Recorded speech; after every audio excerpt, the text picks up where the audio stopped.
小五啊，你也老大不小了，能不能先找个对象，让妈安安心啊？你一个女孩子，天天学人家破案，太危险了。算我这个做妈的求你了。妈，你以为买菜呢？找对象哪有那么容易？我还有事儿，先挂了。你好，请问9号住在哪儿？我是新来的，你等下，我去帮你看看。好。我叫萧逸，前世是一名旅游奇案的明星，从意外穿越到了这家。在那里，那就是9号桌。谢谢。没想到成之后的第2天，我就要被老妈逼着来相亲。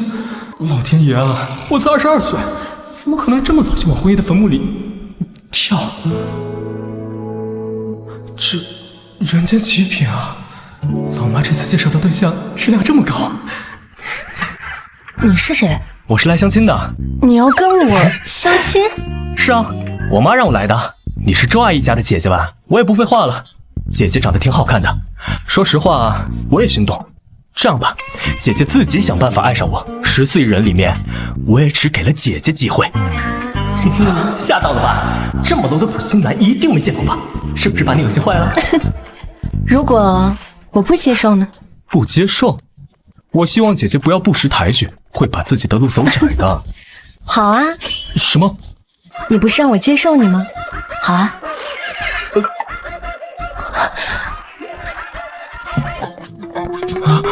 先生，不好意思啊，你走错桌了，你要找的9号桌在隔壁。啊！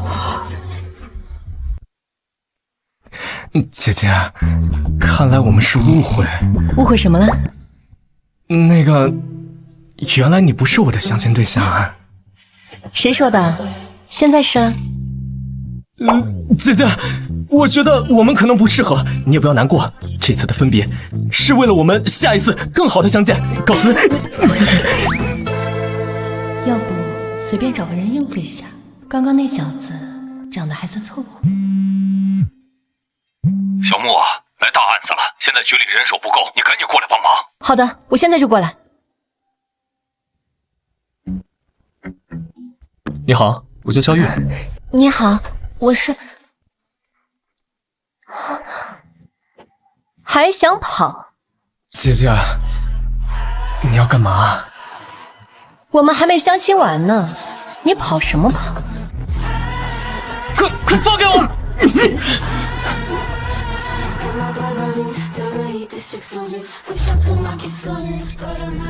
姐姐，你到底什么意思啊？还不知道你是干什么的？肖月，男，22岁，警校刚毕业，被分配在了刑侦，明天去报道。新人，这么巧？什么这么巧？你帮我个忙，假装是我男朋友，应付一下我爸妈。假装的，吓死我了。那行，以后我用得到你的时候，你得陪我演一下；你用到我的时候，我也假装下你男朋友。平时我们各忙各的。没问题。对了，咱们这是去哪儿啊？命案现场。什么？哎，你看看，太惨了，哎，打人打成这样，脑袋都开过光了，哎，真是惨。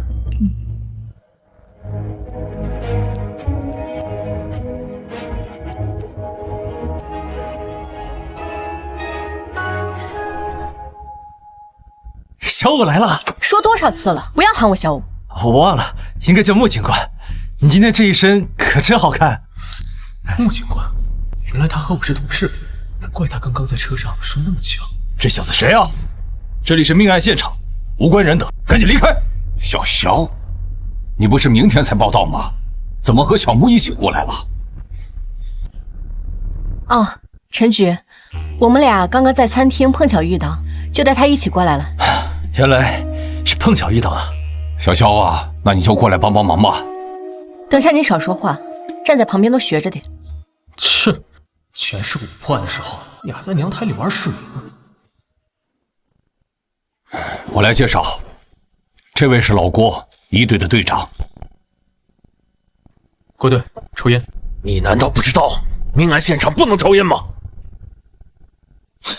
他一个新人能懂什么？就是，一看就是个愣头青。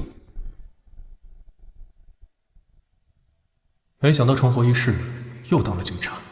看来老天爷是铁了心，要让我在这条路上发光发热呀。陈局，现在什么情况？初步推测，死亡时间不超过24个小时。根据现场勘查，被害人死因是被钝器击打后脑，导致颅骨碎裂。作案凶器没有找到，疑似大号扳手、撬棍、钢锹。因为这是一家私人小工厂，这里是他们的临时库房，虽然有监控，但没有开。作案有极大嫌疑的都是他们工厂内部工人，但是根据不断的筛查，大部分人都没有作案时间。目前锁定的2个目标都是女性。因为马上要过年了，上面对这个案子十分重视，限期2周破案。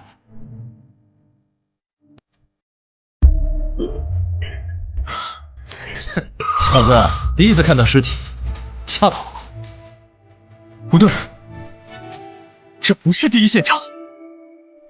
什么？小子，你一个见习警员，还没正式报到，就敢在这胡说八道？我刚刚查了你的简历，各项考核成绩普普通通，要不是局里缺人，你以为你能进咱们队？你这家伙怎么突然像是换了一个人？没有任何挣扎，也没有任何活动痕迹，除非被害人瞬间死亡。如果被害人第一时间死亡，凶手为什么还要继续击打？小肖啊，没事，说说你的看法。我在警校时学过路克尔物质交换定律，但凡实施犯罪，现场必定会留下直接或间接的痕迹。库房内根本没有行凶的痕迹，最多只是弃尸的第2现场。老郭，还是你来说吧。我忘了告诉你们，这里只是抛尸现场，第1现场在楼顶天台。什么？这个姑娘有点意思，故意不说这里是抛尸现场，是想考验我。王哥，你来的比较晚，我刚刚一直想说来着。我和郭队刚从天台过来，你怎么不早说？这是一座3层小楼，1楼餐厅，2楼男寝，3楼女寝。工厂正处于放假状态，只有10几个员工没有回去过年，其中包括2名女性职工，也是本次案件的重点嫌疑对象。为什么？通过死亡时间推断，被害人死亡时间在后半夜，当时只有2名女员工在寝室，其他员工正在厂内加班，作案机会不大。背后袭击，从头部在地面上的摩擦痕迹看，是在倒下后又遭遇连续重击，以及血液喷洒的方位来看，从被害人连翻身都做不到这一点来看，凶手极其狠辣凶残。先是打倒被害人，接着连续击打，根本不给反应机会。再从心理学角度推算，能做到这一点的普通人不多，能让一个人爆发出如此狠辣心态、残忍杀人的，无非5大类：感情、仇怨、利益、嫉恨、贪婪。无缘无故杀人，不存在的，那是精神病。大侦探，怎么又有新线索了？我知道凶手的凶器在哪里了。你说什么？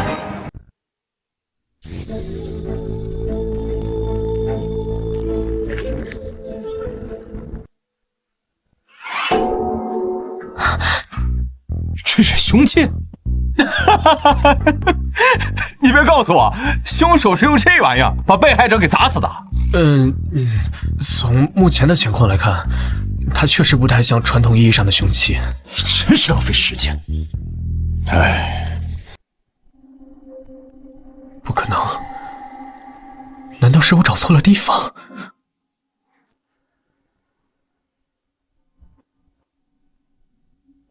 爸妈，你们怎么来了？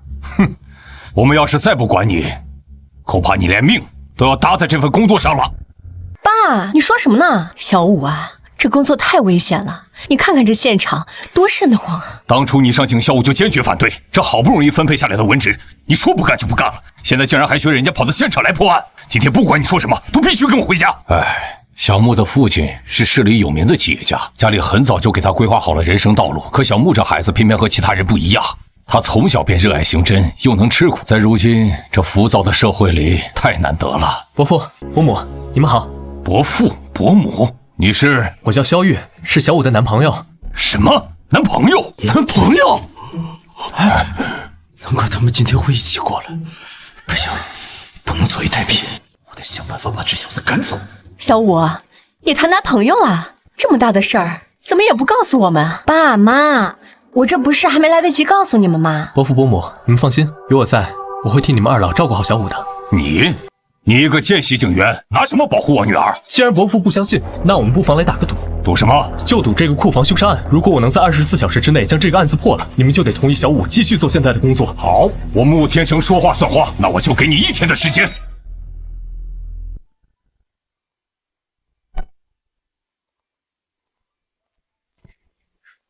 给。刚刚多谢你了。客气什么？之前咱们不是说好了，等我需要用到你的时候，你也得配合我演一出戏。可是你太冲动了，这个案子不简单，还有很多线索没有整理出来，想要在24小时之内破了，几乎是不可能的。算了，事到临头，只能躲一躲了。对了，我不喝饮料，你去门口的便利店帮我带一份咖啡。干什么？你不打算睡觉了？不把这个案子破了，我怎么可能睡得着？别看了，你去睡吧，这个案子交给我。你？从凶手行凶、伏击凶器、击碎被害人头部的力度来看，一般女性很难做到。假如不是2个女员工杀人，又会是谁呢？凶手是如何把死去的被害人运到库房的？假设被害人当时在宿舍，有人来找他，他才去的天台。能自由进出宿舍的人，一定是工厂内部人。但是厂内的车间是有监控的，案发时监控录像显示，期间只有几名员工离开过，但时间绝对不超过半小时。潜回宿舍找到被害人，带被害人去天台杀人运尸，半小时绝对不够。难道是门卫？通过对门卫的手机调查，他当时在玩游戏，网络 IP 地址就是宿舍的 WiFi， 这一点错不了。不是门卫，也不是那2个女员工，更不是厂里加班的人，那会是谁呢？难道还有其他人被我漏掉了？你发现什么了？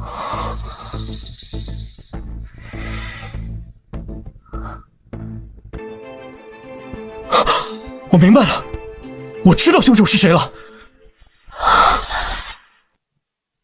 小雨，你发什么神经？你知不知道现在几点了？就是啊，我才刚上床躺下就被你喊过来了。小肖，是不是有什么线索？你们想过没有，如果我是凶手，我会用什么方式威胁一个人跟我出门去天台？又是什么让我想要杀掉他？你是凶手？你在说什么胡话？杀人总归需要理由，能让我如此愤怒，想要杀掉另一个人，对方肯定是侵犯到我自身的某种利益。以被害人的身份，金钱应该不可能，所以只能是情感纠纷。最常见的，伴侣被绿，引发凶杀。你是说凶手被绿了？小玉，所说的都只不过是你的推断，你有什么证据？别急，我是来杀人的。你说什么？我在杀人前一定会提前做好周密的计划，那么我肯定提前准备好了凶器。上次我之所以没有找到凶器，那是因为我被凶手摆放的水缸误导了。这是凶手的凶器。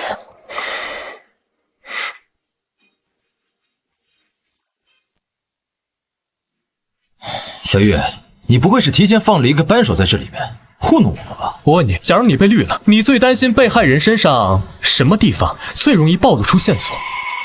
小子，你说谁被绿了？小王，你这么激动干嘛？小肖只是在推理案情。我看这小子就是诚心针对我。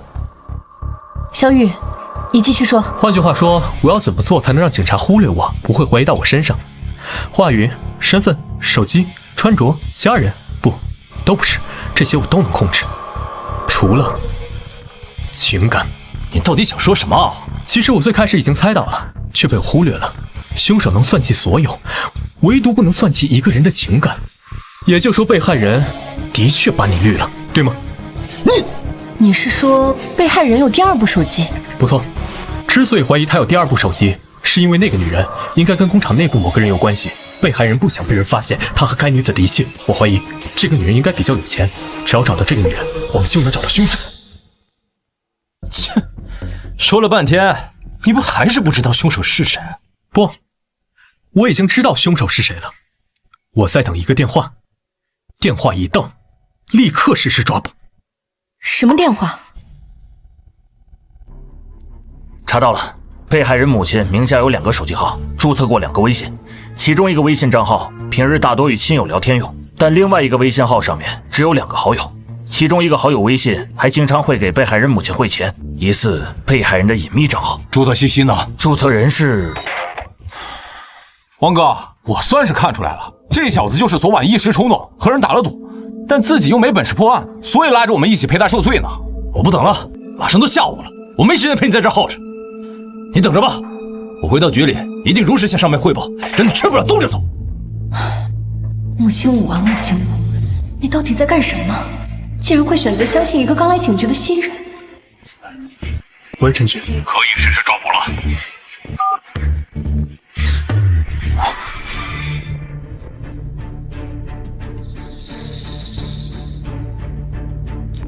小雨，你确定凶手在里面？哼，当然。小子，要是里面的人不是凶手，你就完了。这不会是那玩意儿吧？让开！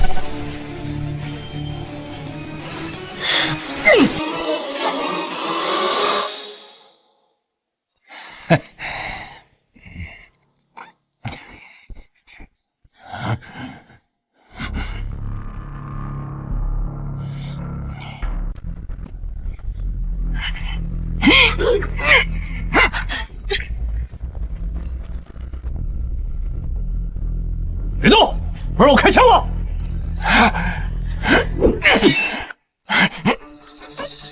立好，站住！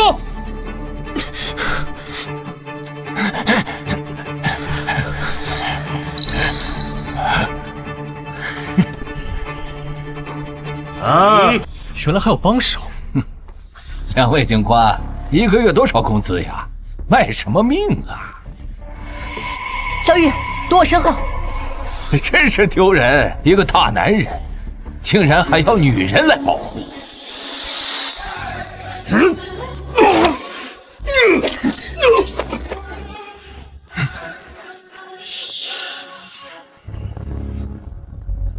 小心！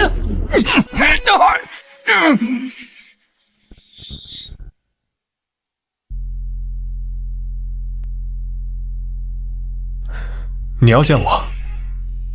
见习警员，傻子，你身手不错。董景贤，曾经上过警校，因为一些原因没有成为警察。可能老天爷也知道我这种人不配当警察。你想知道什么？你是怎么怀疑上我的？我们查到被害人有2部手机，其中一部是他和情妇秘密联系用的。朱德信息呢？注册人是左红玉，34岁，本市人，已婚，身份是被害人所在工厂的老板娘。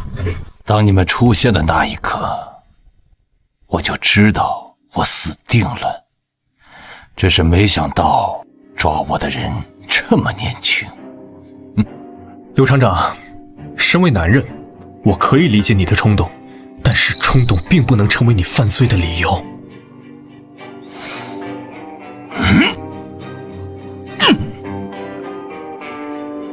我认罪，我全都交代。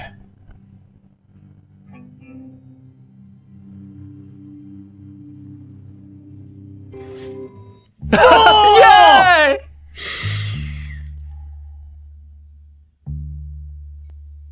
我听郭队说了，这个案子你表现不错，最多1个星期你就能转正。狗屎运吧！还有那天多谢你了，要不是你及时挡下那一刀，我这会儿可能还在医院。你要是真想谢我，那就帮我一个忙。什么忙？这周末去我家一趟，我爸妈要见你。对了，我忘了和你说，我爸妈也说要见你啊！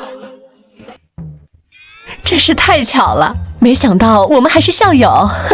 可不是嘛，如今2个孩子也被分配在了同一个单位，以后工作上也能互相照应着，这缘分就像老天爷特意安排好的一样。我看呐，咱们也别光顾着感慨了，既然孩子们感情好，咱们做父母的也满意，不如就挑个好日子把他们的婚事给定下来。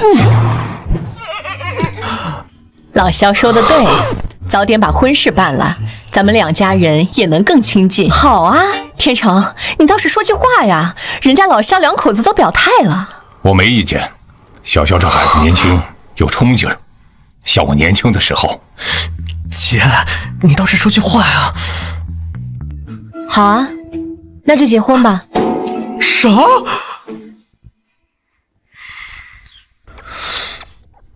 这就领证了？这样也好，有了这个，以后再也不用被家里催婚了。不是，这也太草率了，这速度比我抓犯人还快啊！对了，我父母给我们买了一个婚房，你什么时候搬过来？姐，你来真的？想什么呢？做戏不得做全套。喂，陈局，你们在哪儿？来大活了！出什么事了？省厅亲自下发的特大案件，要求咱们3天之内破案，10万火急。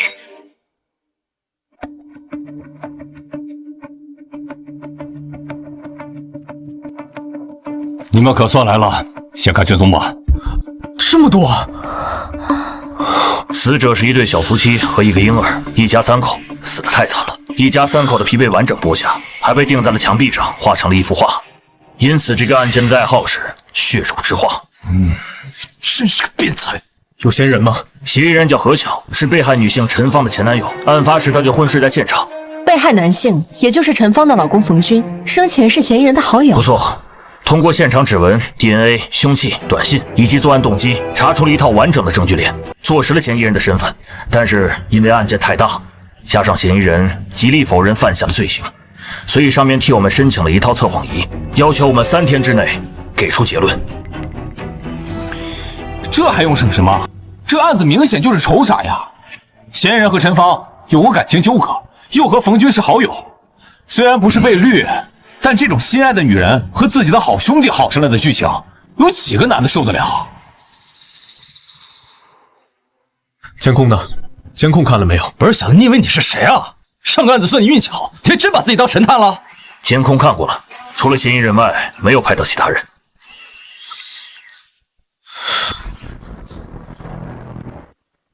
不对，这里面有问题。有什么问题？被害人一家遇害的时间段是在夜晚，只有嫌疑人一个出现在监控里，不是他，那都是鬼杀的。小雨，你可要想清楚了，有些话不能乱说。是时间，时间不对劲。时间？18日晚10点39分，嫌疑人离开家门；11点05分抵达被害人家中。嫌疑人被抓捕时是20日早上8点35分左右，总时间为33小时56分。不到34小时，哪怕3名被害人一动不动地被嫌疑人杀害，脱掉被害人衣物需要时间，给被害人放血需要时间，剥下一张完整的皮需要时间，还是3张皮剔肉，把人皮钉在墙壁上。最后是作画，以现场的那些作案工具，就算是专业屠夫也做不到。33个小时，绝对不够。说的这么肯定，搞得你好像杀过人一样。我是不觉得时间有什么问题。有道理，别忘了，凶手还把人骨磨成粉，没有专业粉碎工具，几乎不可能犯罪。怎么不可能？万一他提前准备好了什么特殊的药水，也说不定。不是小子，你那眼神什么意思啊？喂，好的，我知道了。小玉，你和我来一趟。怎么了？上面要见你。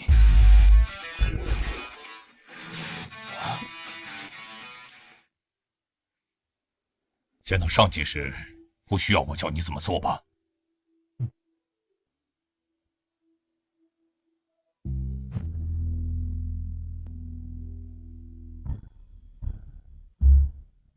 你就是萧玉？是的，领导好。不错，听说你不到24小时便破了库房凶杀案，是个干刑侦的好苗子。说说看，你是怎么发现时间不对劲的？卷宗做得很详细，但做卷宗的人个人观点比较强，着重放在证物与过程上，所以会产生误导性，会让调查人员忽略时间的重要性。并且还有一个很大的疑点。什么疑点？难道没有人想过，得是什么样的心理素质，做下那么变态的凶杀案后，还能在案发现场堂而皇之的睡觉，等着我们去抓？不错，头脑冷静。你们怎么看？进专案组吧。我没意见。专案组？小肖啊，这可是千载难逢的好机会。专案组里可都是本省的精英，能进去那是对你能力极大的肯定。前世我花了3年的时间才进入专案组，没想到这一世仅凭一个案子，就让我提前走到了这里。领导，我愿意加入专案组，但是我有一个要求。什么要求？我想让穆警官也加入专案组。小伙子，穆清福已经在专案组里了，他是今年的特招生，各项考核都是满分，而且他实战经验也不少，之前参与过几起要案的协助调查，表现相当出色。那我换个要求，能不能让郭队也加入专案组？小肖，这又不是买菜，怎么能讨价还价？没关系，你说的是郭强吧？他原本就在我们的考察名单之内。你可以说说看，你让他加入的理由是什么？郭队有着丰富的刑侦经验，在之前的库房杀人案中，是他整理了卷宗。他不仅把案件里里外外的细节梳理得十分清晰，连那些看似无关紧要、容易被忽略的旁枝末节都标注得明明白白。我认为，如果他能加入，绝对是一个极大的助力。老王、老廖，你们怎么看？我认为没问题。我也觉得可以。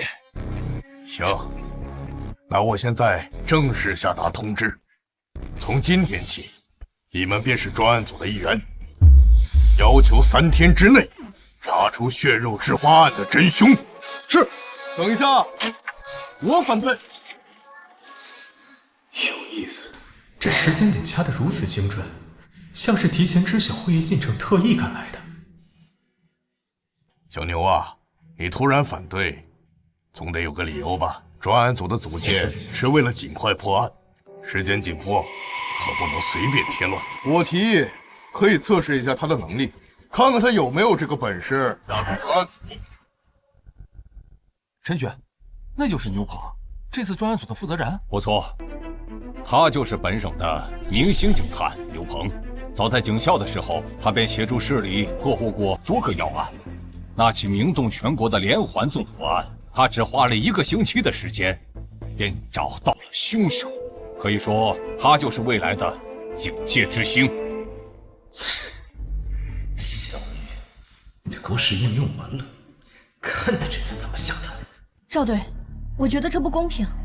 萧玉和牛鹏虽然年纪相当，但是牛鹏从警校时期起便已经积累了丰富的办案经验，让牛鹏给萧玉出题，这分明是存心刁难。小肖啊，你要是不想接受这个测试，可以不用勉强。没关系，我其实也十分好奇，像牛警探这样经验丰富的前辈，会拿出什么样的题目来考验我？萧玉，你太冲动了。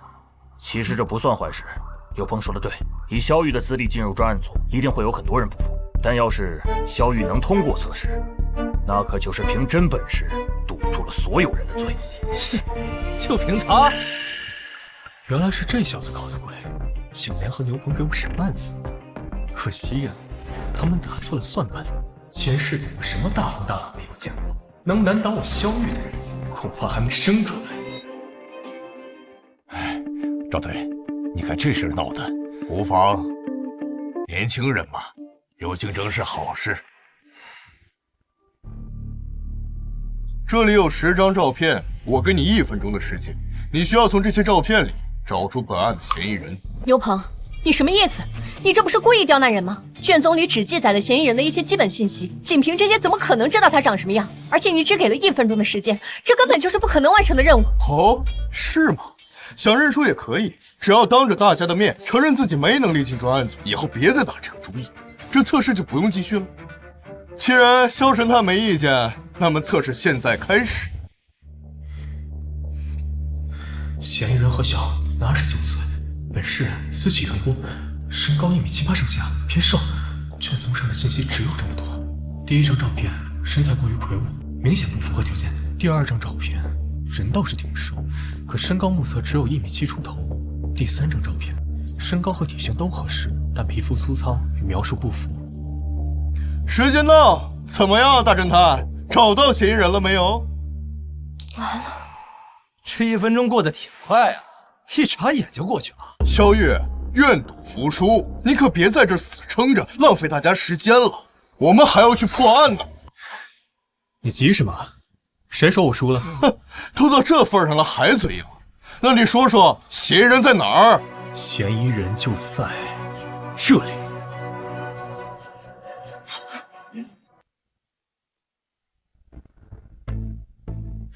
萧月，你开什么玩笑？你找不出来就算了，竟然还敢指牛警官！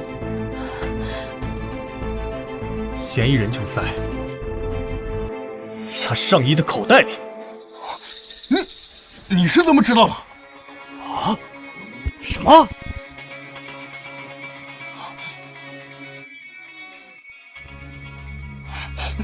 其实从一开始我就察觉到不对劲了。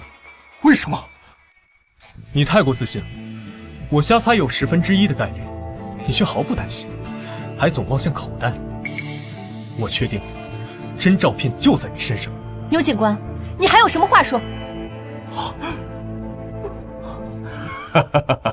不错，在这么短的时间内，面对质疑还能冷静分析，从细微之处找到破绽，这份能力正是我们专案组所需要的。行，这局算你赢了。不过我们的较量才刚刚开始。见鬼了，这小子的运气真是好到离谱。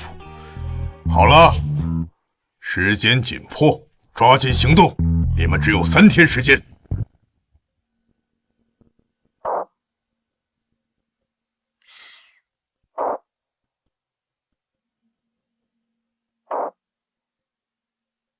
现场在6楼，因为没有电梯，需要徒步上去。好快的身手！郭队，这人是什么来头？他叫田武，外号老五。小的时候在少林习过武，后来当了特种兵，因为在部队里表现突出，上面研究后就把他调来专案组给咱们助力来了。我们走吧。好。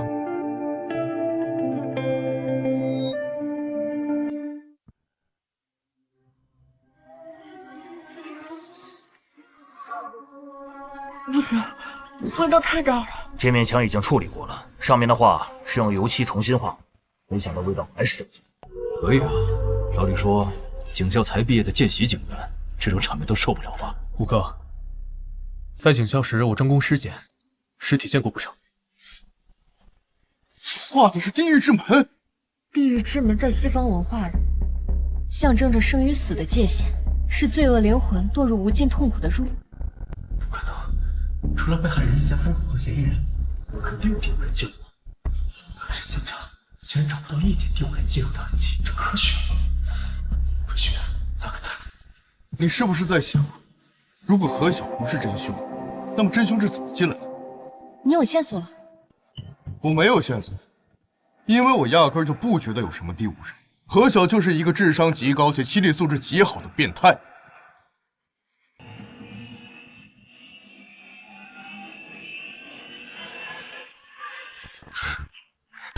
原来你是这么进入被害人家的。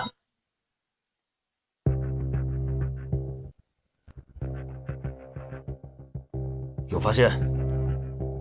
这地方寻常人还真注意不到，差点让他蒙过去了。劳烦把工具箱给我。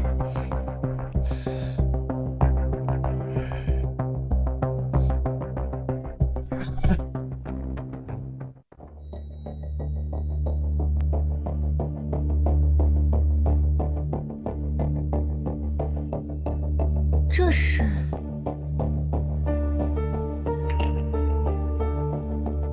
你在耍我？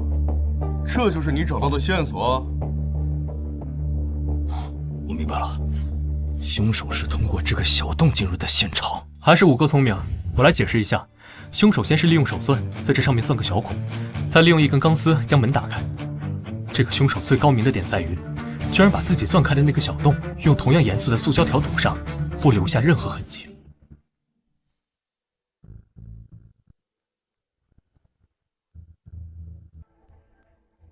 不愧是省里挑选的警员，只是看一眼便金符复刻了凶手的开锁手法。刘警官，不错呀，我发现你有当罪犯的天赋。少说这些没用的，你也不过是运气好罢了。我承认，现场确实有第五人存在的可能性，但现在还缺少更多的证据。仅凭这么一个小动物，远远不够。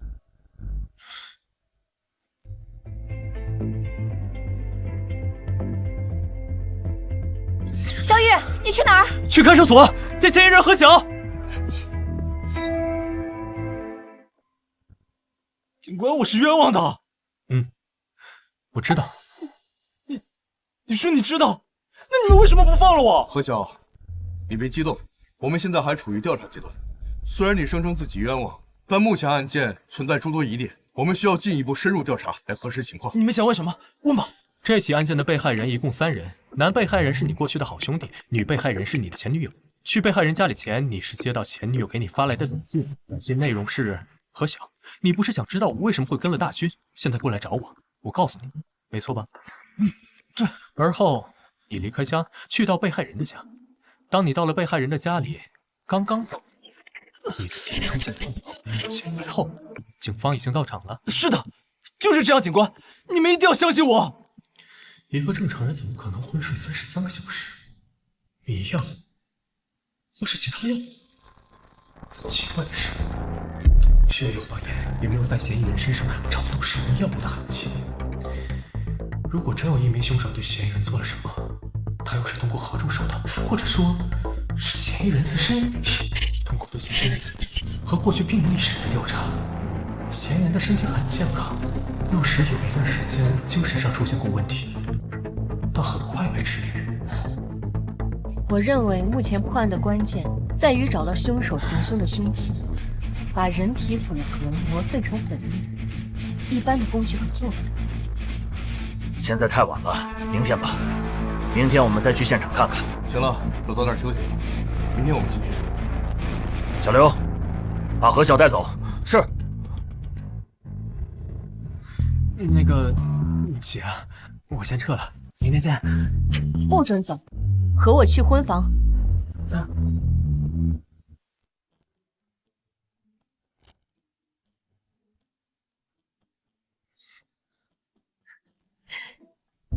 小娇回来啦，阿姨好。累坏了吧？陈管家，快去把我下午炖的汤拿出来。是。妈，我也忙了一天，你怎么不关心关心我啊？有，也给你炖了，你们1人1份。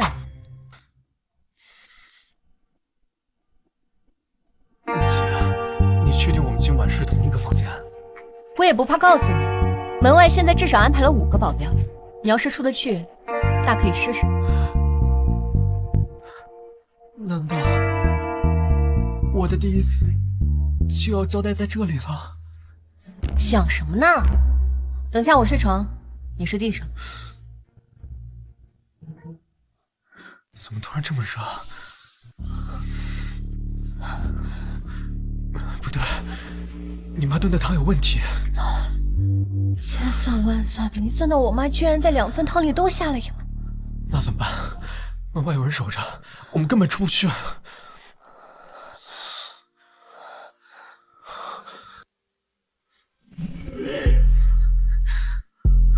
姐，你冷静点儿。你要是这样，我可控制不住我自己了。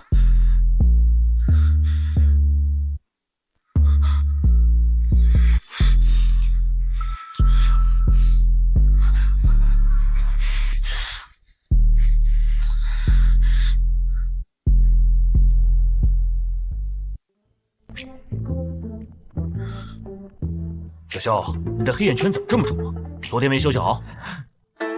没事儿。我和你们说，以后可千万不能乱喝汤，不然的话容易肾亏。好了，别说了，人都齐了，咱们去现场吧。这2人什么情况？等一下，不急，我想先查一下监控。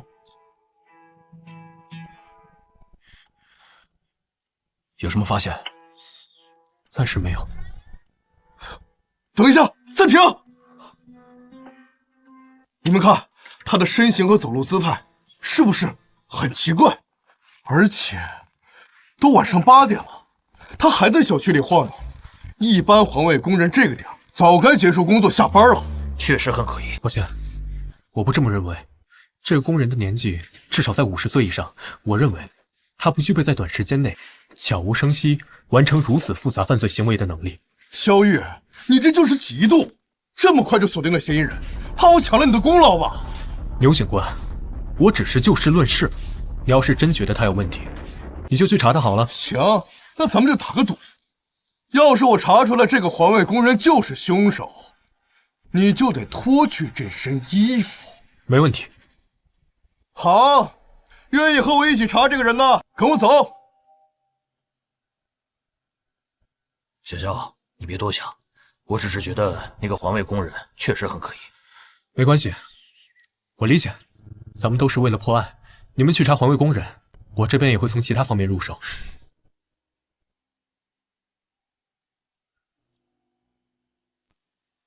没想到你竟然愿意相信我。你少自作多情了。我不是相信你啊，我是看你一个人怪可怜的，所以留下来帮帮你。好吧，不管如何，谢谢你愿意留下来。那个，我们接下来去哪儿？再去一次现场。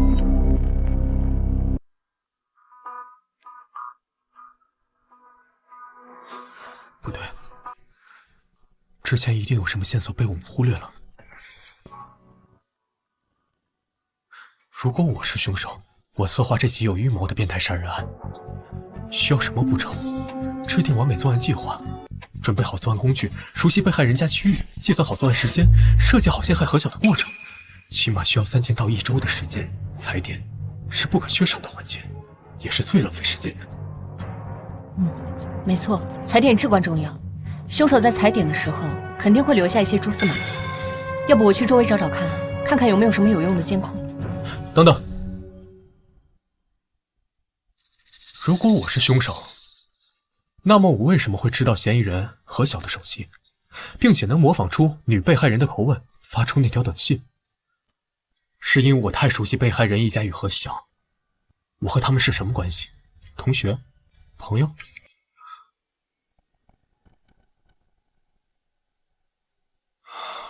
不对，这种线索太明显，我不可能留下如此明显的线索。那么，我为什么会发出这样一条短信？是单纯引诱嫌疑人，或者另有目的？我明白了，短信不光可以让何小因愤怒去被害人家，也可以把警方带入一个误区，即使怀疑凶手另有其人，也会往被害人一家与嫌疑人何小熟悉的人身上引，一箭双雕，好算计。那么，我残忍的甚至变态的杀害了被害人一家，嫁祸给何小，为了什么？根据调查，受害者一家与嫌疑人何小均无重大恩怨，不存在极端矛盾，是情绪失控吗？绝不可能！我头脑冷静，计划周密，这种刻意布局的行为，在我看来十分反常。可我还是这么做了，到底是为什么？谁？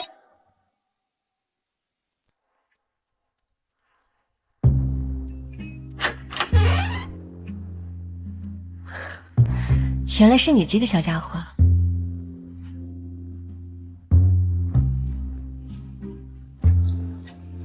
怎么了？是一只猫。猫？怎么样？有线索了吗？这条路走不通。既然走不通，那就从作案工具开始：杀人工具、剥皮工具、碎果工具、烘干工具、无粉工具。虽然被害人家里的工具的确可以做到，但在33个小时内却无法完成，所以还有其他工具。如此多的工具会很重。当我杀人毁尸作画后，势必精疲力尽，又怎么可能带走如此多的工具？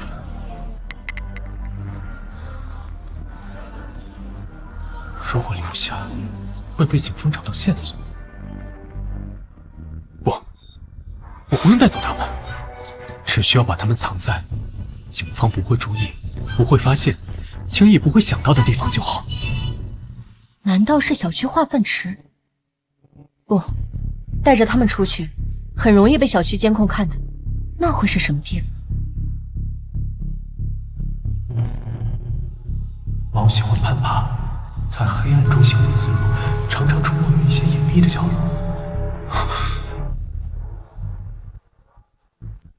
我明白了，凶器在这里。这地板有问题。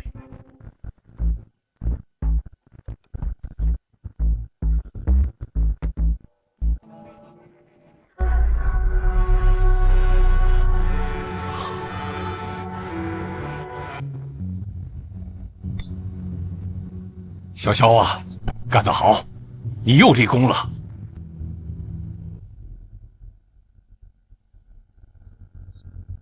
陈局，验出来了，上面除了嫌疑人何晓的指纹之外，还有几枚指纹，属于小区的环卫工人张可发。怎么可能？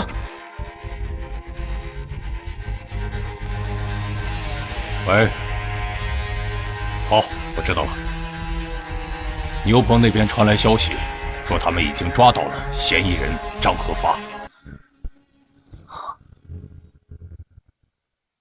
警官，你们抓错人了哟！我啥子坏事都没干，咋可就把我抓来了吗？张可发，你别装蒜了，我们掌握的证据可不少，现在老实交代，还能争取个宽大处理。啥子证据嘛？我真的是冤枉的，你们莫要乱冤枉好人啊！这东西是你的，他好端端的怎么会跑到命案现场去了？这说不定是有人陷害我。我前几天确实把这东西弄丢了，可能是哪个捡到，故意拿到那个地方去想整我呀。18日晚上，你明明已经下班了，你还鬼鬼祟祟在被害人的小区附近转悠，监控都拍得清清楚楚，这你又作何解释？我就是路过那儿，想去看看朋友。朋友？哪个朋友？叫什么名字？住在哪栋楼哪个单元？我们马上就可以去核实。张可发，我提醒你一句，你现在是一件特大灭门案的嫌疑人，一旦罪名坐实，那是会判死刑的。算了，我说实话，我确实是去偷电缆的。什么？偷电缆？那段时间我手头紧得很，我欠了一屁股烂账，那些催债的天天电话打个不停，脑壳都给我吵麻了，我实在没办法了，就听别人说那个小区附近有电缆，心想偷点卖钱，先把眼前这关过了再说。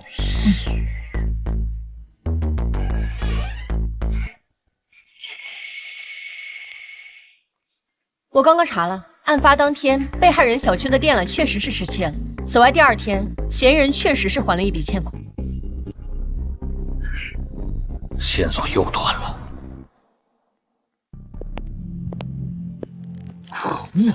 凶手到底是谁？难不成真的有一个我们看不见的凶手存在？不，这世上不存在什么看不见的凶手，每一起案件背后都必然有合理的逻辑和线索，只是我们还没有完全挖掘出来。我有一点想不通，凶手偷走了作案工具，为什么要在上面留下何晓的指纹？通过种种调查与推断，何晓不可能具备作案的可能，光是一个时间就对不上。难道是凶手猜到检方可以找到这些东西，故意把上面弄上何晓的指纹来挑衅我们？不对，不应该是这样，不是凶手在耍我们，而是我们陷入了一个误区，忽略了一种可能。什么可能？通知所有人，我想我已经知道凶手是谁。萧玉，你什么意思？把我们叫到一起，还让前务把何晓也带过来了？小肖啊，别卖关子了，凶手到底是谁？之前我们陷入了一个误区，谁说最不可能作案的嫌疑人就一定不是凶手？什么？萧玉，当初说时间对不上，嫌疑人33小时之内无法作案的就是你自己，你别告诉我，你现在要自己打自己的脸。你前女友一家3口是被你杀害的。不是我，不是，果然是你。我没有，不是我，怎么可能是我？我只能告诉你，人的确是你杀的，灭门惨案是你做的，但是现在的你是无辜的。什么？萧玉，你在开什么玩笑？怎么回事？我以前看到过一起案件，犯罪嫌疑人是一名多重人格患者，又称为多重人格障碍。嫌疑人的多种人格均有其独特的体验构想模式。最有意思的是，人格状态的改变通常会出现严重的遗忘症，不能用简单的健忘来解释。可以说，一个人格做了什么事情，其他人格根本不知道。是说何萧有多重人格？那起案件中，起因是犯罪嫌疑人体内有一个极为聪明且又变态残忍的人。当他控制了犯罪嫌疑人的身体后，做下了很多灭绝人性的事情。正因为人格之间的记忆是不共享的，所以犯罪嫌疑人的主人格根本不知道他的身体杀害了很多无辜的人。当他被逮捕后，办案人明知道犯罪的是变态人格，但还是不得不把犯罪嫌疑人囚禁起来，这辈子都不肯放出来。这太不可思议了！我知道你能听到我说话，甚至也能看到我。你不打算出来跟我见个面吗？我不知道你在说什么。你是认为自己做的天衣无缝，以为我在诈你？那么，你小时候得过的精神病真的治好了？不知道你小时候为什么没有被确诊为多重人格，但你的患病史摆在那儿。当我第一次看到这起案件卷宗，上面讲述你的自述昏睡，记忆出现断层，当时还以为你被药物迷晕，现在看来不是。记忆断层是因为你的另外一个人格控制了你的身体。我是不是可以继续推敲，你的前女友不仅是一个人格的女友，而是双人格共同的女友？如果是正常分手，不应该如此怀恨在心，正常人也不可能做到如此地步。那么只能说明你的另外一个人格不光非常聪明，也非常的变态，心理扭曲，是这样。萧玉，你做出这种推断，有什么证据？证据？其实我差点被他骗过去了，是他的这双手出卖了他。手？我记得上一次提审他的时候，他尽管情绪十分激动，两只手却稳得出奇，一点没有普通人在那种状态下该有的颤抖或者慌乱。但是这一次，他的手却抖得厉害，这说明当时主导他身体的是那个心理扭曲、有着极强自控能力的另外一个人格。我没猜错的话，那个人格应该是前段时间苏醒了，结果发现自己过去的女朋友不光分手，还跟好友结婚生子，等同于背叛，肯定会忍受不住。那段时间也是这个人格在控制着身体，在策划这起案件，计划如何杀人。因为心理扭曲，不光要杀害前女友，连她的老公孩子都不放过。继续。但你不傻，反而极其聪明，同样不想自己的身体死掉，或者是坐牢，对吗？然后你想到了一个办法，不光可以亲手做下那等残忍的事情，还能摆脱一切罪名。还有吗？当然，被害人一家三口其实是在那33小时之前被害的吧？你说什么？那个时间段的前一天，邻居们听到被害人家里传出一些噪音，当时都以为是装修，而碎尸一是为了泄愤，二是掩盖死亡时间，没有完少部分尸体，即使法医也只能分析出一个大概范围的死亡时间。等你杀害了被害人一家三口后，才用被害人的手机给你自己发了短信，不然不熟悉女被害人，也不能把女被害人的口吻模仿得那么像。既然是这样，发完短信，清理现场痕迹，把身体的控制权交还给原来的人格。等主人格苏醒看到那条短信，前往被害人家，到达后你又占据身体，让他的记忆出现断层，是你故意的，对吗？这么说来，33个小时是他计算好的。不错，不仅如此，想来报警的电话都是你自己打的吧？你做了这么多，为的是让警方起疑，让主人格装成无辜者。测谎器测不出，是因为主人格真的不知情。不得不承认，好算计。既然这么完美，又是怎么看出来的？因为画蛇添足，为了清理痕迹，门松骨开锁。这种人怎么可能会在现场留下这么明显的指纹？你猜到了又如何？这些都是你的推理，不能当做证据。证据？小子，确定面板惨案是你做的，过去的证据已经足够了。是的，只要你的第二人格出现，一切就结束。那又如何？最多被关起来，又不用死啊！见过缠小脚的，没见过缠小脑的。你以为死是最可怕的？什么意思？知道什么叫生不如死？每天关在一个小窝，绑在病床上，强制打针吃药治疗，不见天日。那种状态下，好人都得变精神病。那时的你可能会想自杀，可惜你不会有这个机会。人在做，天在看，苍天饶过谁？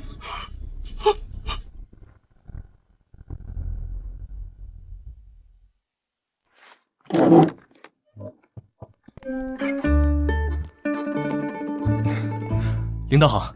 小肖啊，干得不错，批文下来了，你快看看吧。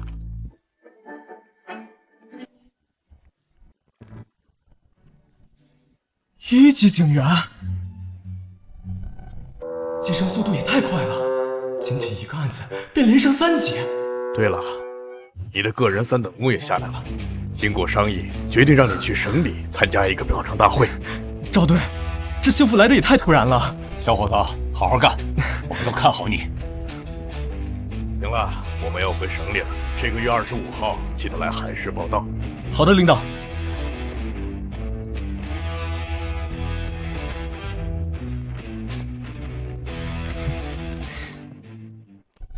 小雨，我和钱我要回省里了，这次的灭门案算你赢了，不过我可没有那么容易认输，下次有机会，我肯定会扳回一城。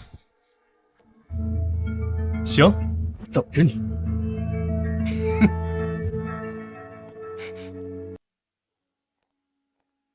小雨，你在这儿呢？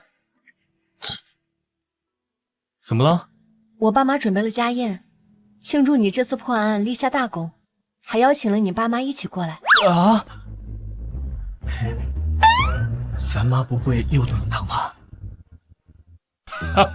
我早就说了，小肖这孩子啊不错，有前途。你看，这才几天的时间，就升到了1级警员。亲家公过奖了，我家肖玉啊，这次能破案立功，少不了小五的从旁协助。有句话说得好，男女搭配，效率翻倍。老肖说的对，小五这孩子，我是越看越喜欢，我就说这婚结对了。小肖啊，别愣着，来喝点汤。妈，这汤我可不敢喝了。上次喝了您的汤，我和小五一晚上都没睡好。这孩子，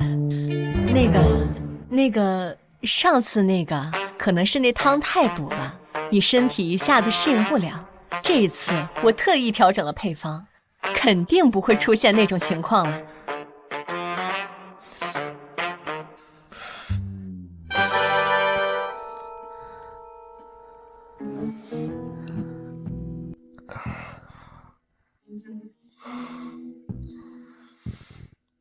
那个姐，我们就这么一直坐着。咱们要不要做点什么？这房间是不是开空调了？我怎么那么热啊？你别说，好像确实挺热的。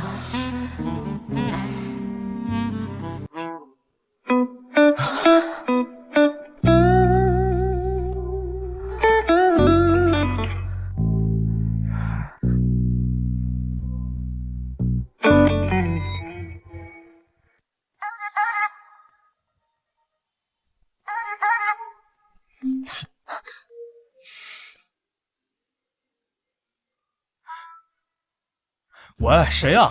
你不知道现在几点吗？是我。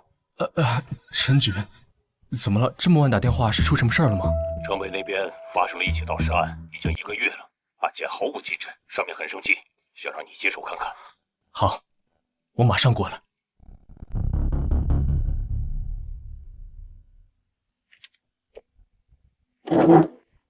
小雨、小莫，你们可算来了。郭队、陈局，一起盗尸案而已，用不着这么晚过来下班。哎，这案子因为迟迟未破，家属3天2头去省里上访，上面压力很大，所以由城北分局转交到了我们这边。你小子可以呀！你知不知道，你现在可是咱们市的名人了，圈子里给你取了个外号，叫肖尔摩斯。真是人怕出名猪怕壮。现在好了，什么活都往我们这里推。小肖啊，我理解你的辛苦和压力。我还叫了天凯和小伟也过来帮你了嘛，他们就在会议室。我知道你25号要去省里，现在还剩3天的时间，你得抓点紧了。等你这个案子破了，我给你和小木批1个星期的带薪假。真的？您放心，不用3天，我1天就把这个案子给破了。卷宗还没看呢，就在这吹。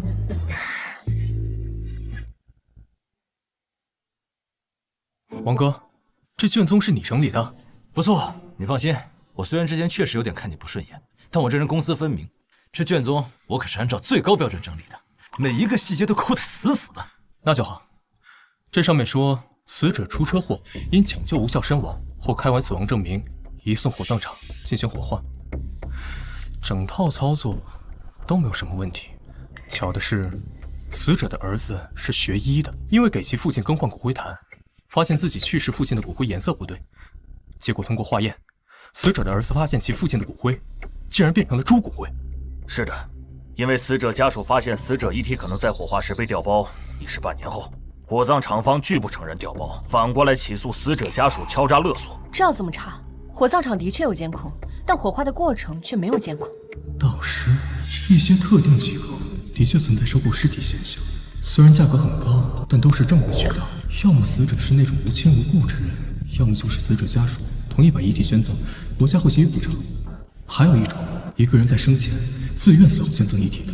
除了这些，买卖尸体涉及利益交易，都是犯罪。走，先去家属家看看。啥？这么晚了？要不等明天？哎，等等我！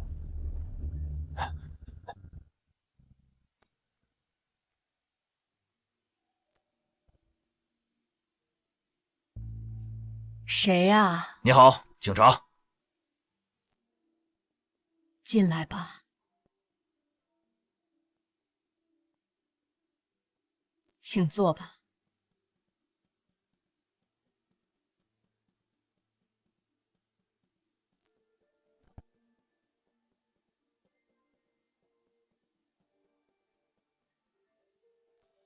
妈，他们是谁啊？警察。你们还来干什么？关于你父亲遗体的案子，我们有点问题，要再和你们了解一些情况。该说的我都说了，该问的你们也都问了，这么久也没有破案，现在又整来，还有什么好说的？小张，警官，这案子还有希望。这世上没有永远破不了的案子，只有还没有发现的线索。首先，我们彼此要信任、配合。那好，要我们怎么配合？首先，我有几个问题想请你回答一下。第一个问题，为什么给你父亲的骨灰换骨灰坛？最开始父亲的骨灰坛质量出了问题，瓷坛出现裂痕，我想换一个好一点的骨灰。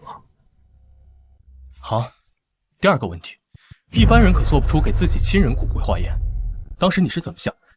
我是学医的，老师教过人类与动物骨骼密度，当时到骨灰时发现颜色太深，骨渣与人类骨骼不符，我感觉父亲骨灰可能出问题了，就带着父亲的骨灰去到学校，专门请了一位讲师，我们一起做了化验，结果是猪骨灰。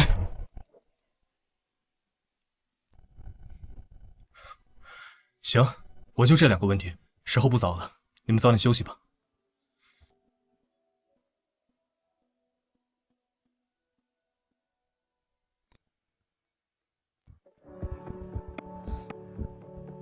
怎么样？从面部表情看，刘建章没有说谎。行了，都回去睡觉吧。再这么熬下去，咱们都变成国宝了。顾队，火葬场几点下班？啥？你别告诉我，你现在想去火葬场？这个点他们已经下班了，不过有值夜班的人在。行，我们现在出发，去火葬场。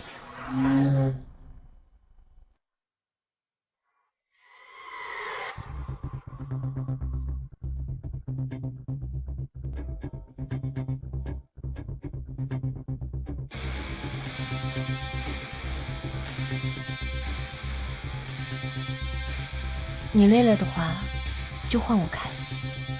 没事，谢谢。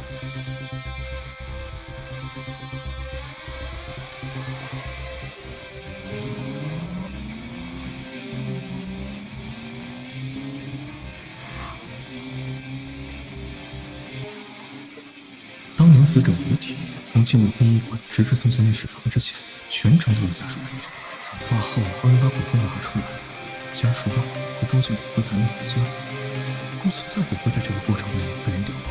唯一可能出现问题的地方，就是尸体被火化时，在这个过程被掉包是极有可能的。通过卷宗上显示，当年接手案件的调查人员调用过火葬场的香火，的确不存在人或车进出时盗尸的可能性。当年的香火木箱，如今还被封存在档案室里，出轨了。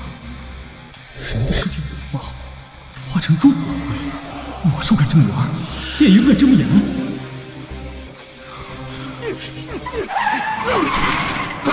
小月，怎么砍伤的？我住手！警察！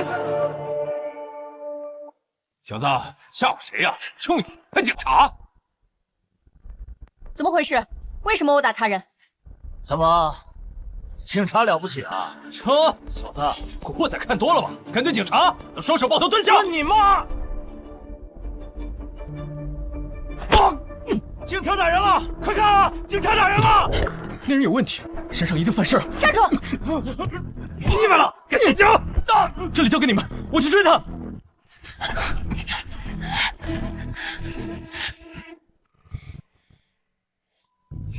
真是倒霉，竟然遇到了警察。你以为躲进这里就能逃得了吗？哼！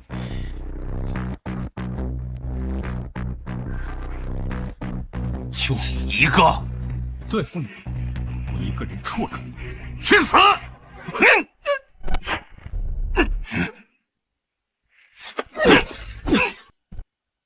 这是。别跑！站住！不愧是警界第一神探，身手果然了得。少废话，你被捕了。为什么叫双面大盗啊？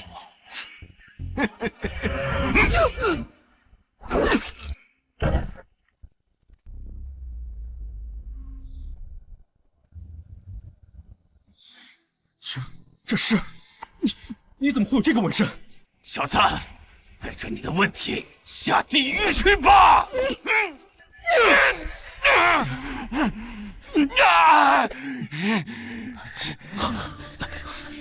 小雨，你受伤了？没事。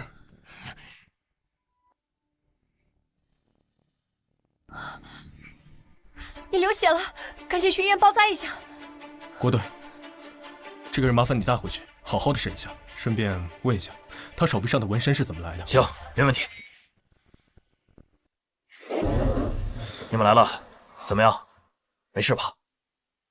一点小伤，问出来没？审出来了，这家伙叫王德龙，男，31岁 ，L 市人，是个逃犯，化名王小军，藏在本市。犯的什么罪？贩毒。被打的人是他们的客户，起因是这小子毒瘾犯了，找到健身房，结果他没钱还想拿货，因此两边起了争执。纹身的事问了没有？问了，这小子是个软骨头，被小王吓唬了一下，什么都招了。他说他在3个月前加入了一个组织，叫黑骨。黑骨？不错，这是一个跨国犯罪集团，入会仪式就是纹上黑色的骷髅纹身。王德龙不过是个刚入的新人，知道的也就这么多。我已经向上面反馈了，让他们顺这条线查下去。看来也只能这样了。没想到火葬场没去成，顺路抓了一个贩毒团伙。陈局很高兴，这可又是一件大功。你小子还真是咱们局的福将。这个点儿，火葬场应该开门了，咱们赶紧过去一趟吧。姐，这是……我妈听说你受伤了，给你买了一辆新车，这车空间大，开着能安全舒服些。这车不少钱吧？钱的事儿你就别操心了，你放心，这车不贵，没有超标。好吧，那个，替我谢谢咱妈。你俩该不会是已经领证了吧？算了，我耳朵不好，刚刚什么都没听见。这么久的事，我真的一点都不记得了。你确定不记得了？警官，我发誓，真的不记得了。不过，我们火葬场已经对那些诬告者提起诉讼，他们摆明就是想要敲诈。你说何建真告你了，他问你要多少钱？那个具体的数目我忘了，得去查一下。那行，我们可以去查看一下内部吗？比如炼尸房这些。应该是不行的，我们火葬场有规定，外人。我们不是来跟你们讲规矩、讲道理的，我们是警察，请配合调查。即使你们是警察，也要讲道理吧？什么道理？是你的道理大，还是国家的法律大？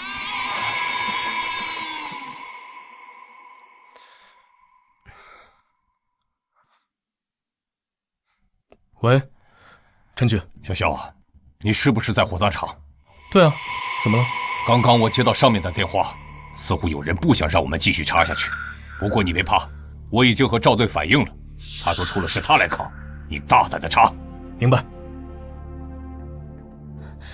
怎么了？吴经理，看来我小瞧了你。不过你找谁都没用，今天这案子我必须查个水落石出。郭队，麻烦再叫几个兄弟过来。好，我现在就打电话。你们去查一下监控。是。郭队，这边交给你们，我和小五去那边转转。行。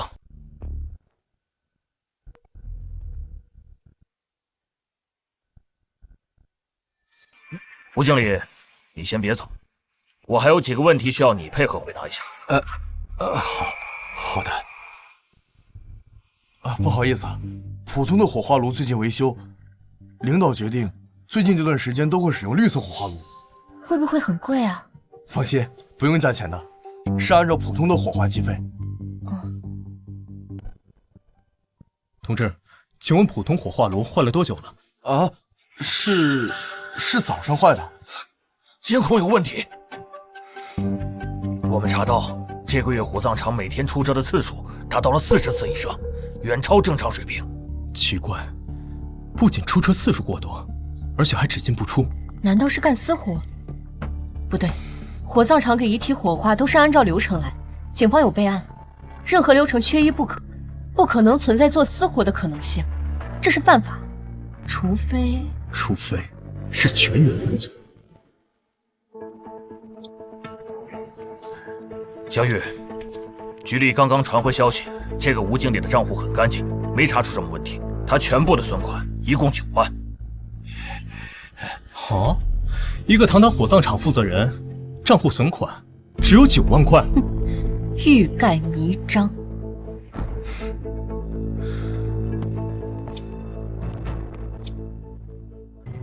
吴经理，这个焚化炉是早上坏的，这么巧？是的，警官，早上突然就出故障，不能用了。突然坏的？这么重要的设备，报修了没有？报修了，不过记录还没有来得及整理，等相关人找出来给您看。不用了，你现在将它打开。这刚坏没多久，里面温度还很高，而且说不定还有一些有害气体残留。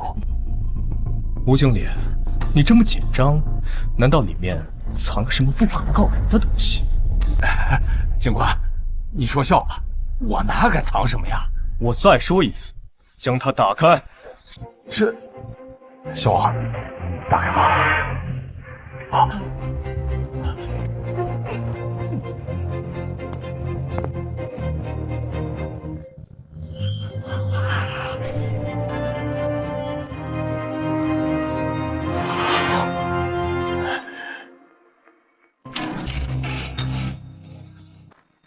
怎么可能？这里面是空的。警官，我早就说了，这里面什么也没有。不对，什么也没搜到，不合理。难道是我们侦查的方向出了问题？不可能，一定是有什么地方疏漏。这个焚化炉有些不对劲，表面看上去很新，可从磨损度来看，要比一旁经常使用的焚化炉还要常用。为什么？有发现？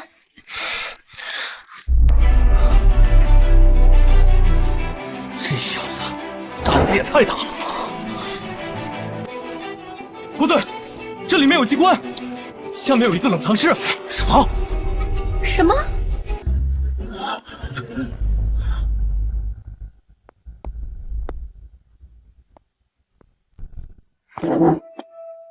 小萧啊，干得好！吴天全已经招了，这是一起特大遗体走私案，上面很重视，会派专人过来跟进。我们在冷藏室一共找到了21具尸体，这真是丧心病狂。这吴天全只是这个犯罪团伙中的一个小角色，背后肯定还有主谋在操控一切。你猜的不错，据吴天全招供，他的上峰是王虎，这人是个走私犯，被通缉了3年，一直没有落网。重点是，你看看他手臂上的纹身，黑骨，又是这个犯罪组织。这么巧，最近遇到的2起案件都和这个组织有关。行了，小玉，这个案子会转交到省里，后面的事就别管了。你明天不是要去省里吗？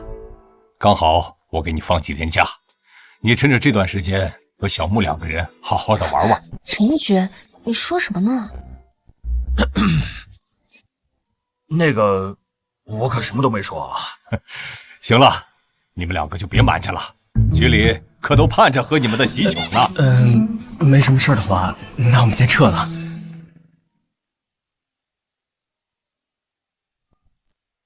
喂，赵队，小玉啊，你最近手上有案子吗？要是没有的话，今天晚上来省城一趟。这么急啊？出什么事了吗？等你到了再说。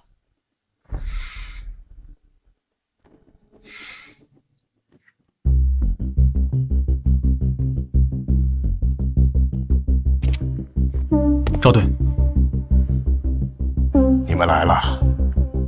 出什么事了？你们看一眼这个监控吧。这是特大 C 级案件。特大案件分为 A、B、C、D、E5个等级。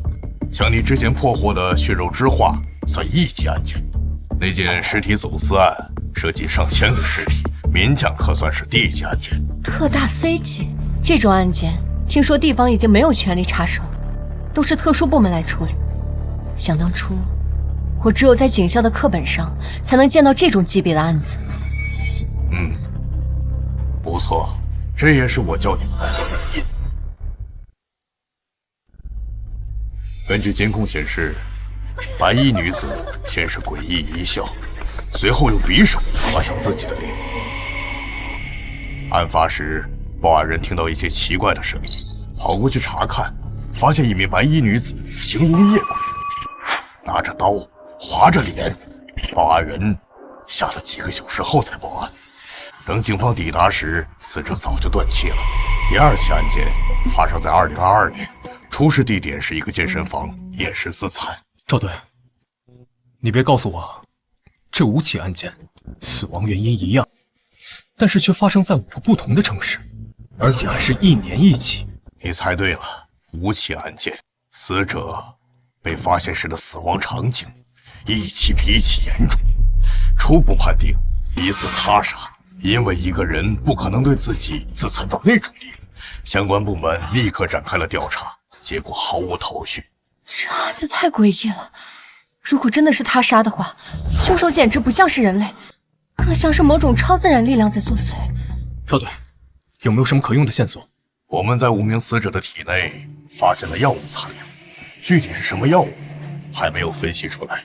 不过咱们内部一位权威的法医专家很确定地说，没有哪种药物可以完全控制一个人，毁坏一个人的痛苦神经，让一个人自残到如此程度。是的，这里面有2点无法解决。第一，如何麻木人体全身痛觉神经，还能让人保持正常行动状态？第二，用什么办法控制一个人，让其对自身做出极端自残行为，直至失去生命体征？上面让我找人协助调查，我第一时间就想到了你。行了，今天太晚了，你们2个先回去休息吧。别说了，明天我带你们去见一个人。好，那明天见。对了，你们2个难道……那个赵队，不错，赵队，我们领证了。啊，这么快？不错不错，男才女貌，我早就看出来你们俩有苗头。什么时候办喜酒？别忘了通知我。没问题，到时候领导可得包一个大红包。行，红包肯定少不了。不过这案子也得抓紧，我这身上的压力太大了，你小子得帮我分担点儿。这是自然。那我们就先走了，你也早点休息。谁啊？是我。怎么了？怎么还不睡觉？我睡不着，今晚我能不能和你一起睡？小雨，你刚刚为什么要在赵队面前那么说？说什么？我们本来不就是领证了吗？我不是说这个。算了，今晚我睡哪儿？要不咱们集结？别动歪心思，我会报警的。这还用说啊？我可是正人君子。还正人君子？你知不知道上次你的样子就像是一个流氓？那还不是你妈炖的汤害的。小雨，这个案子太诡异了，不知道为什么我心里有点害怕。别瞎想了，咱们可都是坚定的唯物主义者，这案子的背后一定还有什么我们没有掌握的线索。可能是我想多了。小雨，有你在我身边，我心里踏实多了。姐，那个，我突然想起来，上次我们没做完的事，要不要继续？什么事啊？我听不懂你在说什么。就是那个，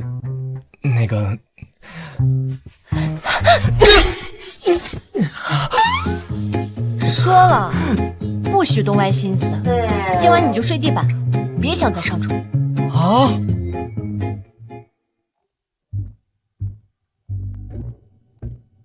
哎呀，小雨，穆警官，好久不见啊！啊，不对，也没好久。我记得咱们上个星期刚见过。你们怎么在这儿？萧玉，你什么意思？合着只有你一个人会破案？牛队，我可没那意思啊，我就是太意外了，没想在这儿能碰上你们。上个案子我承认是我疏忽了，让你抢了风头，这次可没那么容易了。行了，人都到齐了，我来给你们介绍。这位是王栋，王组长，来自特殊部门，也是此次案件的负责人。萧玉，22岁，冰城市人，实习期第1天便破了库房凶杀案，随后加入专案组，又破了一件特大灭门案，短短1个星期不到，便升为了1级警员。就在前几天，还破了一个倒卖尸体案。领导的消息很准确，不过这些都是团队共同努力的结果，并非我一人之功。不错，能有这样的觉悟很好。长话短说，你们2个想不想加入专案组，把这个案子破了？当然想。王组长，上面给的时限是多久？10天。10天之内若是破不了此案，此案有可能会被暂时封存，到时候真凶可能就要逍遥法外了。这也是没办法的事，这案子积压得太久了，不可能所有人一直耗在上面，而不管其他案子。赵队说的对，所以咱们得抓紧了。另外，我补充一句，虽然我名义是专案组的负责人，但在这10天里，我会全力配合你们，为你们提供辅助支持。你们需要什么，尽管和我说。我想去现场看看。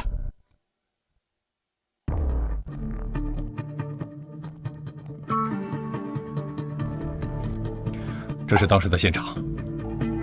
想要让一个人自裁，无非是几种方式：催眠、药物或者致幻。催眠虽然可行，但被催眠者如遇到刺激、疼痛会自然行转，而药物大多使其全身行动力失去运转，中毒会使其昏迷，也不太可。至于致幻，如何控制一个人的幻想，让处于幻觉中的人伤害自己，这简直是天方夜谭。难道是团伙作案？那目的呢？在不接触死者的情况下，又是如何让其服下药物？小雨，你怎么想？难道是故意的？5个视频刚好都在监控前。是的，太美了，天底下不可能有这么巧的事。王组长，能不能带我们去看一下被害人的尸体？没问题。死者陈明喜，男，34岁，K 市人，死前吞食自己肠道，全身有多处自缠深痕。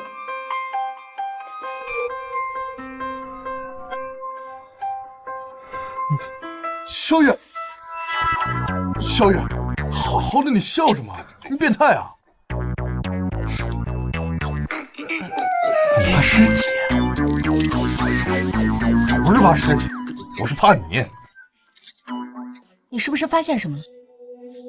死者胸腹上的伤口很平整，一刀切，没有伤及内脏。死者对自己下手时，居然还会控制下刀深浅，你们不觉得有意思吗？你的意思是说有人在控制他们？可是监控里什么也没有拍到啊！继续。陈法医，麻烦你切开死者的耳朵。切耳朵？切吧。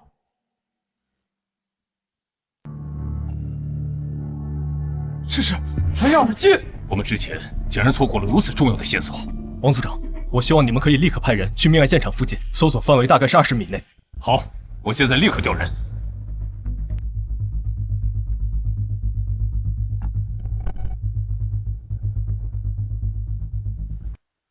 找到了，是一台 MP5。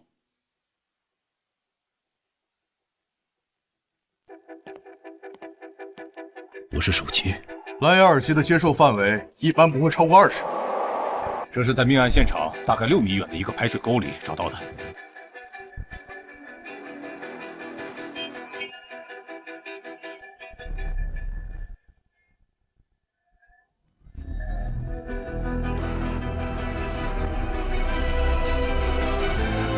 找到了，应该就是这个。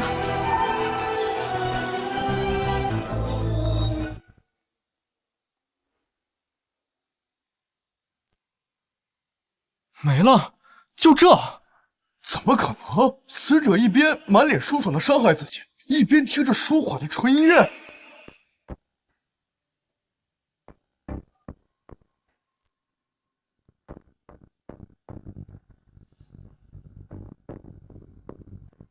你们发现什么了没有？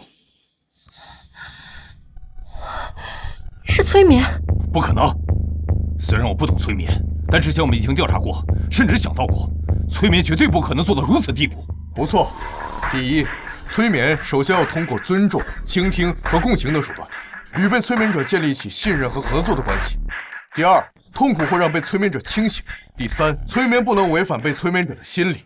死者生前的人际关系调查过没有？查过，并没有发现任何的可疑人员。药物吗？也不对，在不接触死者的前提下，不可能把药投喂到死者的口中。等等，投喂？难道？喂，你说什么？你确定？出事了！2个小时前，在冰城又出现了一名疑似自残者。什么？不是说这个案子1年1次的吗？还好发现的及时，人已经被控制住。不过，对方的状态很不对劲。走，赶紧去看看。安定药剂对他没有用，再这样我完全救治不了。萧月，你干什么？他都这样了，不把他打晕，难道眼睁睁看着他死吗？没毛病，就是你这下手稍微狠了点。把人送去医院吧。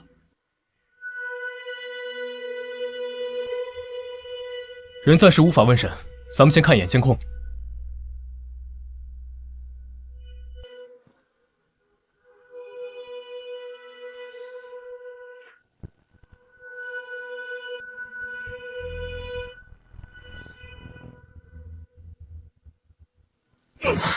当时有一名治安巡警路过，见到这一幕，吓了一跳。这家伙像是疯了一样，对周围的人发起攻击。最终是4个民警合力，整整用了半个小时时间，才把他彻底制服。搞什么？丧尸围城？视频看完了，你们怎么想？给他验血了吗？验了，结果还没出来。我估计就算验了也没用，这家伙的体内是一种新药，没有什么参考价值。现在只能等了，等他的意识清醒，这个案子才能继续查下去。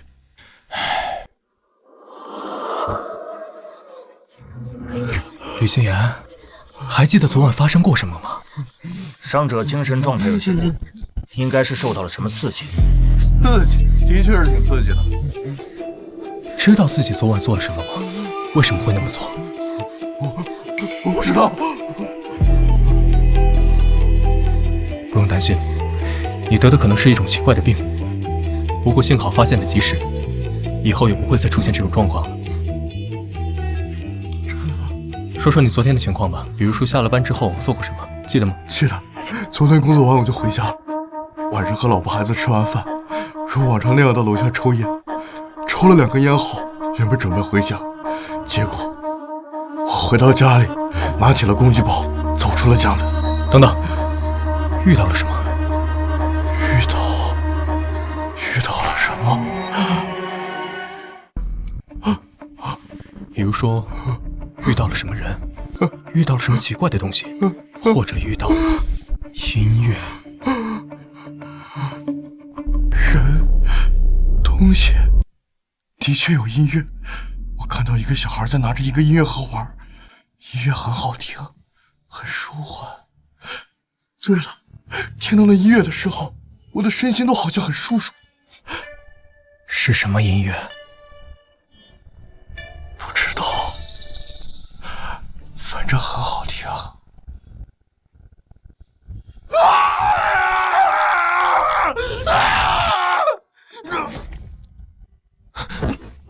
果然是催眠。那么问题来了，这个凶手是利用的什么手段控制的受害人？受害人的社会关系很简单，妻子是那种老实本分的家庭主妇，还有一个上初中的女儿，暂时没有发现什么可疑的对象。不对，去受害人家里看看。你的丈夫平日里有什么娱乐爱好吗？他平日除了上班，和朋友出去喝点酒，再就打游戏。手游？不是，是电脑玩的。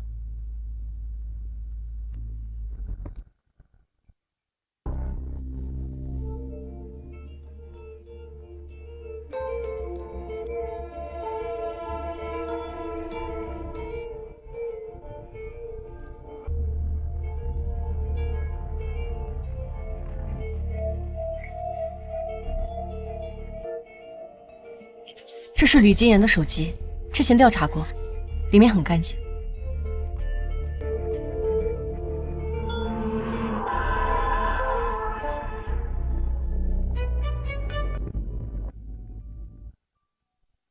你怀疑这个 APP？ 现在这个阶段，任何可疑的细节都不能放过。王组长，麻烦你利用权限联系直播平台的技术人员，我要详细的浏览记录。好，我这就去办。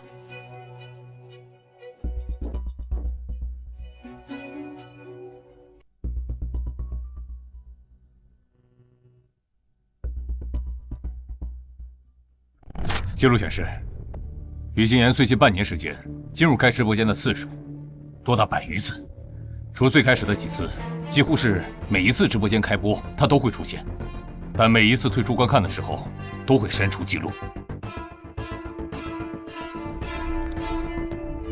直播间的主人是谁？查不到 ，IP 地址是通过代理 IP 登录，身份信息也都是假的。难道是通过直播间对受害者进行催眠？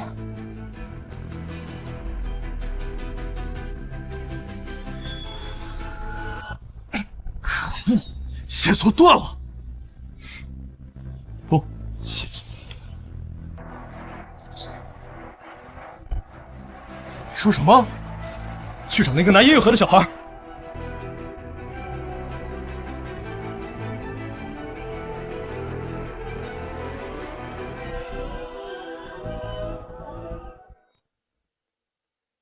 孩子找到了，应该是一个20几岁的哥哥给他的。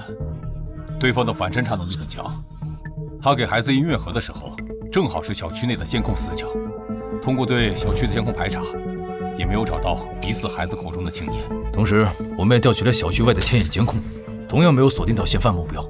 只要通过孩子的口述画出人像画，不现实。不对，他还在北市。为什么？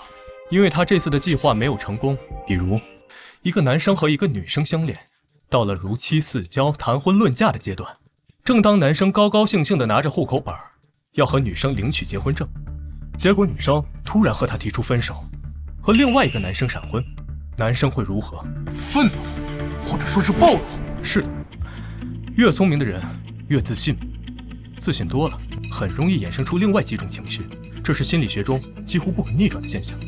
很少有人能控制住这种自身心理，越聪明越自信。当他被狠狠地打击到，他会忍受不住愤怒，同样会好奇，他会想知道自己的计划为什么会被破坏，是怎么被破坏，他会去查看究竟。那岂不是说医院里的吕金言现在很危险？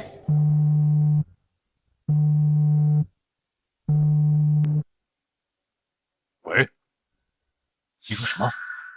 吕金言又自残了，现在在抢救。走，快去医院。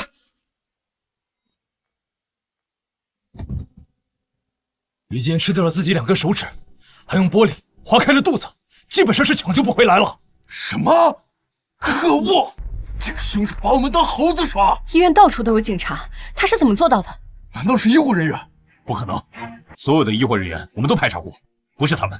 我们大意了。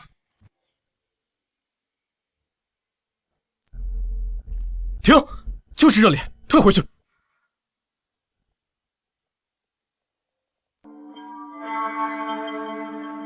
这什么也没有啊！再往回倒。停，将画面放大。这是什么鸟？这是大山雀，苏明花脸王。不对，有问题。再放大。靠，还能这样？这鸟成精了！这是怎么做到的？凶手竟然能操控一只鸟！赶紧抓人吧，希望他没跑远。今天不抓到他，我前我的名字倒过来写。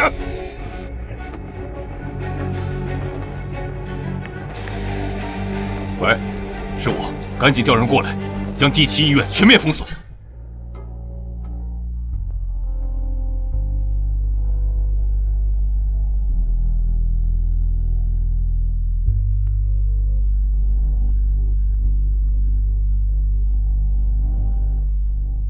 喂，组长，都搜了一遍，没有发现嫌疑人。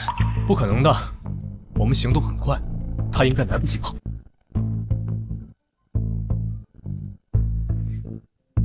究竟在哪里？以对方的性格，应该不会狼狈地躲起来。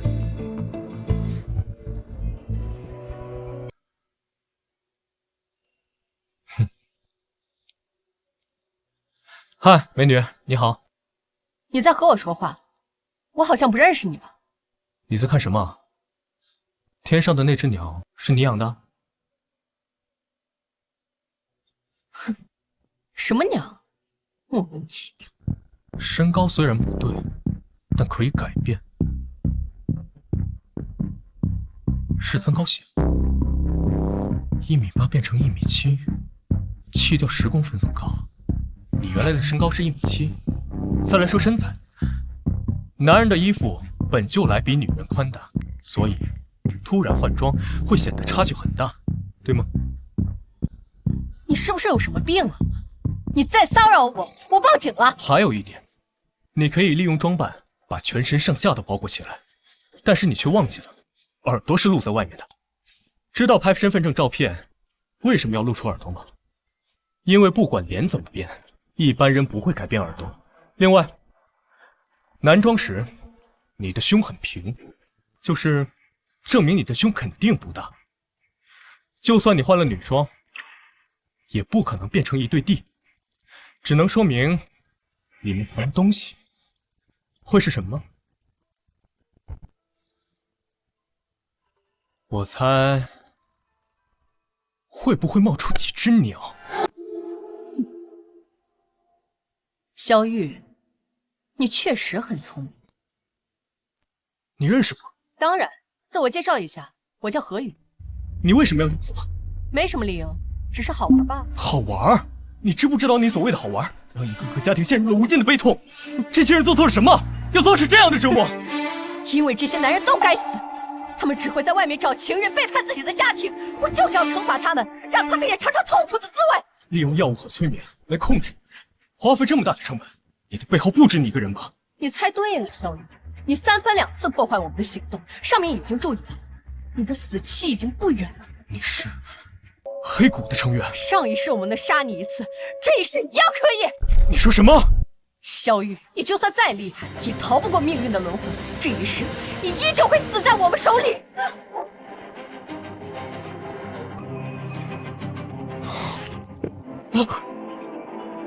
背后的人是谁？你们为什么要这么做？快说！别慌了，他服毒了，快送去医院。没用了，他已经死了。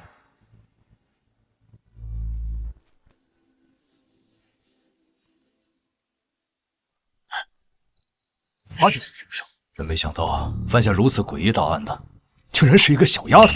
不对，我感觉他只是一个替死鬼。是他，他如此仇恨男性，但却一年只杀一人，你们不觉得奇怪吗？你的意思是，他们在试药，通过不断的试验，完善这种能控制人、让人疯狂自残的药物。何宇很可能只是被利用的一枚棋子，真正的主谋还在暗处，而且他们一定有着更大的阴谋。有道理。王组长，您对这个黑谷组织了解多少？据调查，这个组织的总部在国外，我们掌握的信息很少，只知道他们行事极为隐蔽。国际上很多大案要案的背后都有他们的身影。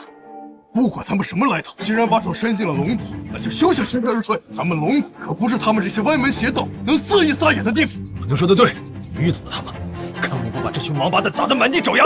小雨，放心，这个组织再神秘，手段再厉害，也不过是一群见不得光的老鼠。咱们一起努力，一定能将他们连根拔起。你说的对，咱们可以顺着这条线查下去。我萧雨发誓，一定要将这群害群之马绳之以法。小萧啊，这可就是你的不对了。你们两个领证了，也不告诉我们，竟然瞒了我们这么久。就是，怎么是怕我们这些老家伙来蹭你们的喜酒啊？哪能啊，几位领导，我们本来是想等一切都安排妥当了，再风风光光的请大家喝喜酒的，这不是怕太仓促怠慢了大家吗？小雨啊，你这晋升速度太快了，我估计用不了多久，我们都得喊你叫领导了。国队，你可别拿我打趣了啊！我这就是侥幸破了几个案子，全靠大家共同努力。小雨，过分的谦虚可就是骄傲了，这可不像你。说了这么久，新娘子呢？赶紧让穆警官出来吧，别藏着了。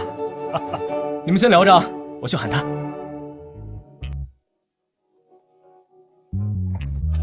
小五，你好了没有？都等着你呢。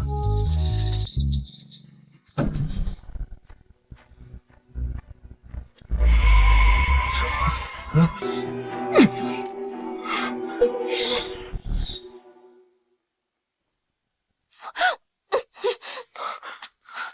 你是什么人？小五呢？赶紧把他交出来！小玉，你难道不好奇我们为什么会知道你的秘密？我不管你为了什么目的，我最后警告你一次，交出小五！看来你真的很在乎他。看到你面前的枪没有？将它捡起来。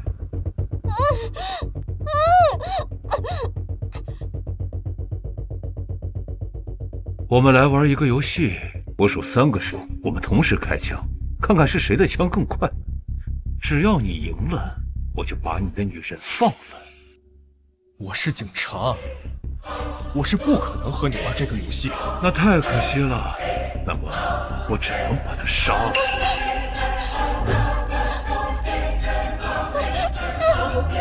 住手！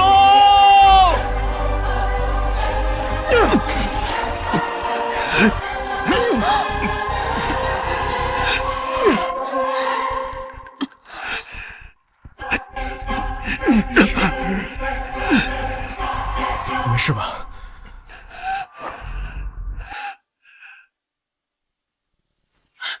吴经理，不对，吴经理已经被关押起来了，他不是吴经理。吴天全是我的哥哥，是他的双胞胎弟弟吴天辰。